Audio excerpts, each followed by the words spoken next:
Everyone? Today we are going to talk about high cholesterol and why it is not the enemy and what actually is. And it's not what you think if you're coming from that paradigm. I know so many people have, especially in that like keto carnivore world where it's like, no, you got to have high cholesterol.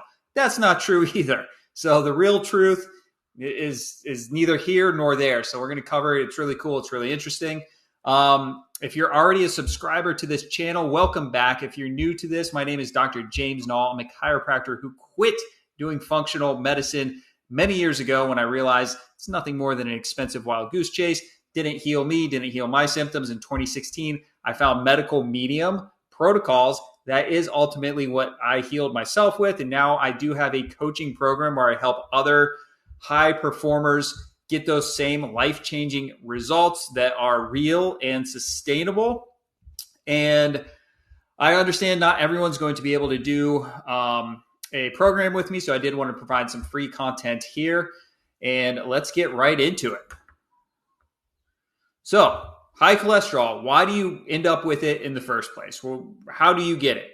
Now, if you go to most practitioners, most doctors, they're going to tell you, you're lazy, you need to work out more, or maybe you're too stressed, or you drink too much, or you smoke too much. More and more people are talking about diet to give them credit. They still don't have it right, but it's on their radar now. There are some practitioners out there more on the functional alternative side who they don't care how high your cholesterol is. It's almost like a badge of honor. But it's not good. It's not a great sign to have high cholesterol. And we'll talk about why that is in a moment. But look, you can't really exercise your way out of high cholesterol. You can be non-stressed and have high cholesterol. Alcohol, that's not great. Cigarettes, those aren't great for anything, right? There are plenty of people who never drink or smoke, aren't stressed and work out and still have high cholesterol, right? So none of these are real answers. These are the fakes. Don't get duped into thinking this is real because it is not. So what is the real cause of high cholesterol? One word, liver. That's it. If you have high cholesterol, that is a sign that your liver is struggling. Your liver is congested. It is sluggish. It is overburdened. You have a toxic liver, and that's your path out of this. And we always say this, if you want to have a shot at healing or reversing something, you have to know what the actual cause is first. Because without that, you're literally just playing guessing games and you're hoping for being less sick. That's your best outcome. But what happens is when the liver reaches that point, it will just start kicking out more cholesterol. It's not anything like real intricate. It's just a result. So all these people who are doing carnivore, keto, intermittent fasting, all this stuff, and they have high cholesterol, and they go to their doctors, and the doctor's like, hey, like that's not good. You need to go on statins. And they're like, no way, man. Like this high cholesterol is good. They're both wrong.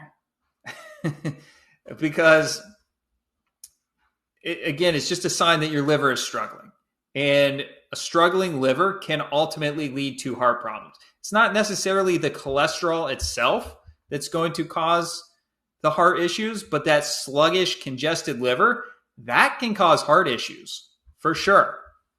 For sure. That can lead to the scary events that nobody wants to deal with. So what causes a congested liver? And this is a very important principle. Honestly, if you're trying to heal from any chronic health issue, learning how to take care of the liver is vital because it touches all aspects of health. But the liver becomes congested over the decades. It's usually not just one thing that happens in life and then boom, your liver crosses that threshold and now it's not doing so good. It's many things that add up over the decades. And the one thing that pretty much everyone does, unless you already know this information on a daily basis, is you have a diet that just beats the hell out of your liver. You're not being very nice to your liver. It's not chill. Your liver is not chilling when you eat how everyone eats. Even those who are eating cleaner than everyone they know. And they're eating healthy fats, lean protein, and some vegetables.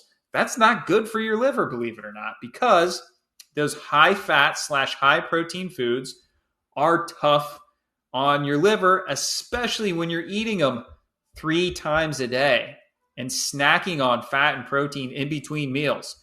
You just never give your liver a break. You're never helping your liver out that way. So that's a big issue. Toxins, toxic chemicals, toxic heavy metals, those get into the liver. And a lot of those you inherit. So you're born with toxic heavy metals in your liver. People come into this world without a full functioning liver. Most people are not born with a 100% functioning liver, believe it or not. So you want to learn how to cleanse those out. Pathogens, chronic viral infections, chronic bacterial infections that just about everyone is dealing with, those produce toxic waste that has to get filtered through your liver. So that's another thing in the bucket that stresses the liver. And then, life stress. Everyone's dealing with stress. And when that pumps those fight or flight hormones, that is harsh on your liver. So technically, stress kind of is a root cause. But if you didn't have these other things, this wouldn't be enough to cause your liver a ton of issues for a long period of time. So what you want to do is you want to work backwards from this. And you want to say, okay, well, let me start checking these off. Stress, of course, there's not a whole lot you can do about most of the time. Diet, you have 100% control of your diet to the degree that certain foods are available. And I know some sticklers out there like, I don't have this or that where I live. For the most part, you can choose to eat healthier foods for your liver or not.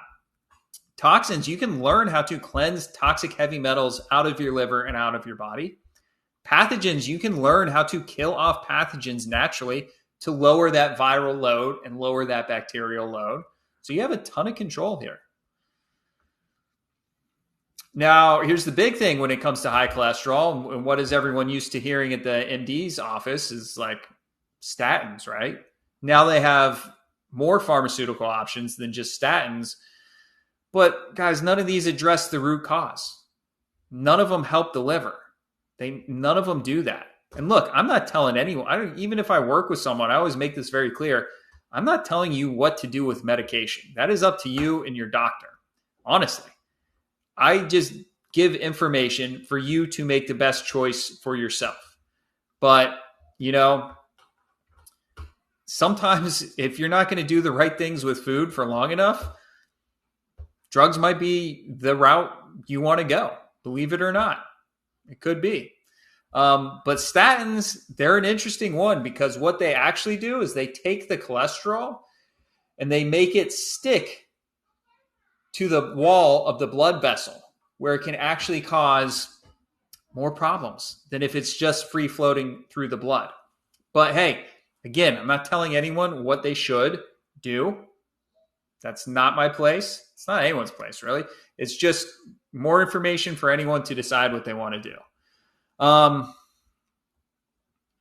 So all these things just matter. Even if you're trying to take like the red yeast extract or all these natural things that try to lower it, none of them are actually getting to the root cause. And that's a huge thing in functional medicine these days is like they're still in that medical model of like, I just want to see a better lab result. I just want to see a better test number.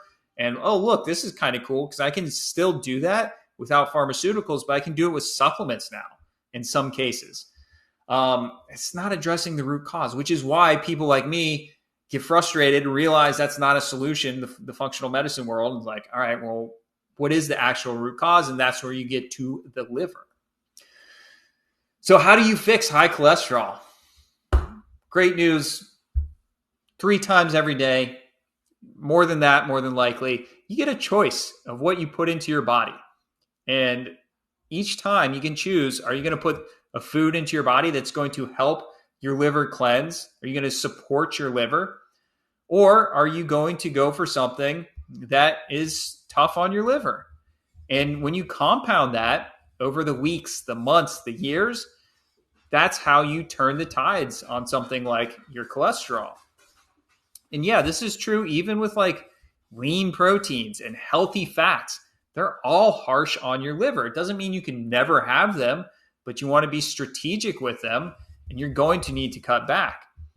Like the fastest way, if you want to like do everything you can to get your cholesterol to a better place by healing your liver, is you want to cut out as much fat, as much protein as possible. That's a whole other conversation, because when you hear that, most people get freaked out and they're like, I can't do that. Like I would be in, like, you can't be healthy and not eat like a certain amount of protein. Guys, that's all just been ingrained in us since we were little kids, but look where that gets everyone. Everyone has chronic health issues at some point. So what good did eating all that protein do for you? What good has that healthy fat actually done for anyone, right? So you have to be open to the idea that there's a different solution. And at some point, you just have to look at results. What system gets consistent results across the board? These protocols absolutely do. All right, so what's the outlook for high cholesterol? Fantastic. It's great. It's your liver. Learn how to take care of your liver. This doesn't even if you have hereditary high cholesterol, which is not true, like you weren't born with a body that is automatically just going to produce high cholesterol for no good reason. What you can be born with, remember earlier when I said you inherit toxins, you can also inherit pathogens. Those are generational. Those do get passed down family lines. That's what you're seeing. People get born with the same type of toxins that their parents and grandparents have that settle in the same place in the liver and all these other factors. You're not helpless here. Hereditary, anything is not an accurate description of what's going on. It's a lie, believe it or not. So a ton you can do to heal this. You gotta learn how to move away from the fats and the proteins. Bring in those liver healing foods. There's tons of them. All fruits, vegetables, herbs, potatoes. There's a wide variety available. You just have to learn how to bring them in a way that suits you and your goals. And that's the formula. All right, that's it for today.